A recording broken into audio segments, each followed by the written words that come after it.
नमस्कार साथियों, आप सभी का स्वागत है आपके अपने यूट्यूब चैनल इम्प्रूवमेंट स्टडी में। हम कक्षा 8 की प्रश्नावली 6 पढ़ रहे थे घन एवं घनमूल, जिसमें 6.1 प्रश्नावली हमने कंप्लीट कर ली है। आज हम शुरुआत करेंगे प्रश्नावली 6.2 से। प्रश्नावली 6.2 में आपके दो ही क्वेश्चन हैं। एक सेकंड क्वेश्चन जो वो ट्रू फॉल्स का है, तो वो मैं आपको इसमें नहीं कराऊंगी। इसमें मैं आपको बस प्रश्नावली 6.2 का क्वेश्चन नंबर फर्स्ट, अभाज्य गुणनखंड द्वारा विधि द्वारा घनमूल ज्ञात करना है, ये आपको मैं समझाऊंगी। ठीक है, इसमें भी आपके शायद 10 टॉपिक्स हैं, तो मैं इसको आपको एक बार समझा दूंगी। सारे मैं नहीं करवाऊंगी, इसमें आधे मैं करवा सकती हूँ आपको, मतलब समझा दूंगी, बाकी करने आपको है। ठीक है, तो आइए शुरुआत करते हैं। घनमूल निकालना है हमें अभाज्य गुणनखंड विधि द्वारा। फर्स्ट है हमारे 64, यानी कि 64 का मुझे निकालना है घनमूल। निकालते हैं किससे? अभाज्य गुणनखंड विधि द्वारा। तो अभाज्य गुणनखंड विधि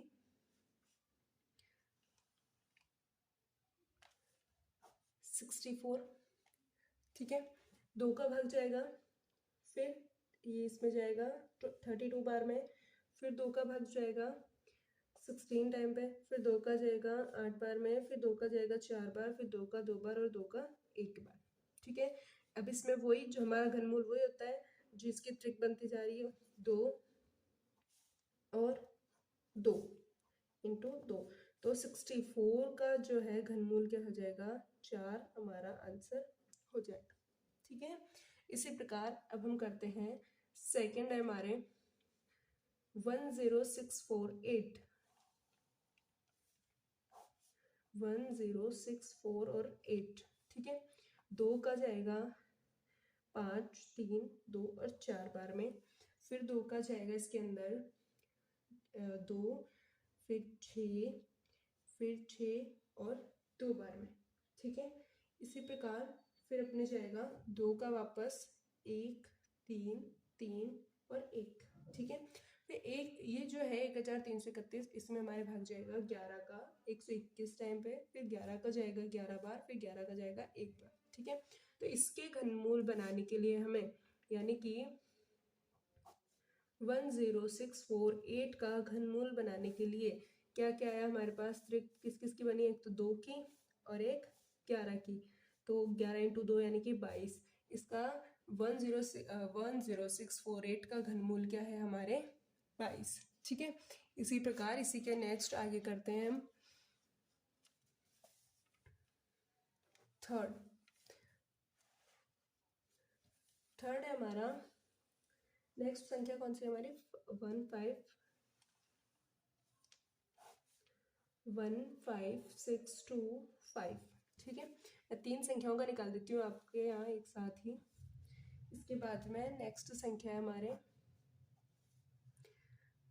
110,592, और उसके बाद में नेक्स्ट संख्या है हमारे 13824। इसका निकाल देते हैं। ठीक है, इन तीन का लगभग 5 क्वेश्चंस मैंने कर दिए, बाकी 5 आपको खुद को करने हैं। ठीक है, 15625, चूंकि ये एक सम संख्या नहीं है तो इसके अंदर जो कि है 2 का भाग तो नहीं जाएगा। इसके अंदर हम 3 का देके देखते हैं, तो इसमें 3 का भाग भी नहीं जा रहा है, इसमें जा रहा है 5 का भाग। कितनी बार में? 3, 1, 2 और 5 टाइम पे। ठीक है, फिर वापस वही 5 का जाएगा कितनी बार में? 625 बार में। फिर 5 का जाएगा कितनी बार में? 1 to 5 बार में। फिर 5 का जाएगा 25 बार में, और फिर 5 का जाएगा 5 बार में, 5 का जाएगा 1 बार में। ठीक है, तो जो ये है हमारे 15,625, इसका घनमूल क्या बन रहा है हमारे?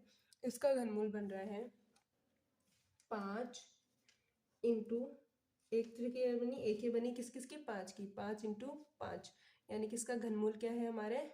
25 आंसर। ठीक है, अब इसका करते हैं। तो नेक्स्ट संख्या है हमारे, ये जो है कि इस संख्या के अंदर लास्ट में 2 है, क्योंकि ये सम संख्या है तो इसके अंदर हमारे 2 का भाग जाएगा। ठीक है, तो 2 का भाग देते हैं इसके अंदर हम। तो 2 का जाएगा हमारे इसके अंदर 5, 5, 2, 9, 6 बार में। फिर वापस 2 का जाएगा हमारे इसके अंदर 2, 7, 6, 4, 8 बार में। फिर 2 का जाएगा इसके अंदर 1, 3, 8, 2, 4 बार में, फिर 2 का जाएगा हमारे इसके अंदर कितनी बार में 6 9 1 2 बार में, फिर 2 का जाएगा इसके अंदर 3 4 5 6 बार में, फिर 2 का जाएगा इसके अंदर 1 7 2 8 बार में, फिर 2 का जाएगा 8 6 4 बार में, फिर 2 का जाएगा 4 3 2 बार में, 4 3 इसमें 4 3 2 बार में, फिर वापस इसमें 2 का जाएगा 2 फिर 1 और ये 6 बार में, है ना। 2 1 6 बार में, फिर 2 का जाएगा 108, फिर 2 का जाएगा 5 और 4, ठीक है। एक बार और ऊपर कर लेते हैं इसको, फिर 2 का जाएगा इसके अंदर 2 और ये 7, अब इसमें 2 का नहीं जाएगा, ठीक है। अब जाएगा इसके अंदर 3 का 9 बार में, 3 का 3 बार में और 3 में 1 बार, ठीक है।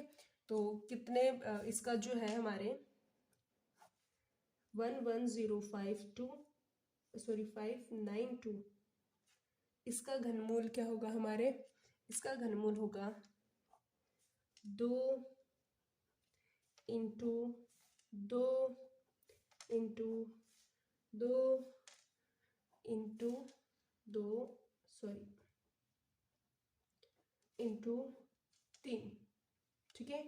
तो कितने त्रिक बने इसमें, 2 2 के 4 त्रिक बने इसके अंदर और 3 का 1 बना, ठीक है। इन्हें आपस में करते हैं हम इंटू, जब मैं इन्हें आपस में इंटू करूंगी, 2 को 2 से गुणा किया 4, 4 को 2 से गुणा किया 8, 8 को 2 से गुणा किया 16, 16 को 3 से गुणा किया 48, यानी कि ये जो है 110592 इसका घनमूल आता है हमारे 48, ठीक है। अब इसको ये जो हमारा एक और नेक्स्ट हमने उतारा है इसको भी कर लेते हैं।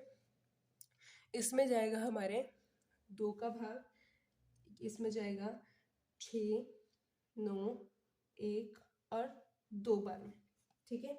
इतनी बार में गया, उसके बाद में वापस 2 का जाएगा इसके अंदर 3 4 5 6 बार में, फिर 2 का जाएगा इसके अंदर 1 7 2 8 बार में, ठीक है। ये देखो अब इसके आगे ये जो है ना ये कंप्लीट यहीं पे ही है, देखो यहाँ से, है ना, पूरा यही है।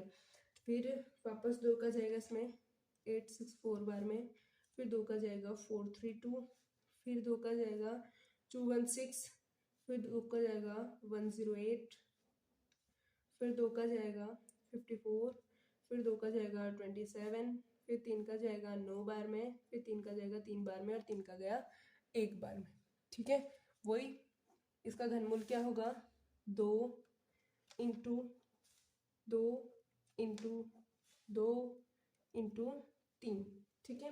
अब इसके अंदर 2 2 के 3 त्रिक बन रहे हैं और 3 का 1 बन रहा है। 2 को 2 से इंटू किया 4, 4 को 2 से इंटू किया 8, 8 को 3 से इंटू किया 24, ठीक है 24, ये हो गए हमारे इसका घनमूल, ठीक है। तो मैंने आपको क्या किया कि अभाज्य गुणनखंड विधि से घनमूल सिखाने के जो घनमूल निकालने की जो विधि थी उसके फर्स्ट में 10 क्वेश्चन थे, तो मैंने आपको 5 करके बता दिए हैं। बाकी जो बचे हुए क्वेश्चन है वो आपको खुद करने हैं। और हमारी जो 6th प्रश्नावली है उसमें ये 2 ही प्रश्नावलियाँ थी, 6.1 और 6.2, जो कि खत्म हो चुकी है। तो इसी के साथ हमारी घन एवं घनमूल प्रश्नावली खत्म होती है। और इसके अंदर अगर आपको कोई भी हो ऐसा दिक्कत वगैरह हो, समझने में नहीं आई हो, कम समझ में आई हो, तो एक बार मुझे कमेंट करके बता देना। मैं जो भी क्वेश्चन है, जो भी पार्ट है इस एक्सरसाइज का जो आपको कम समझ में आया है उसे वापस समझा दूंगी। धन्यवाद।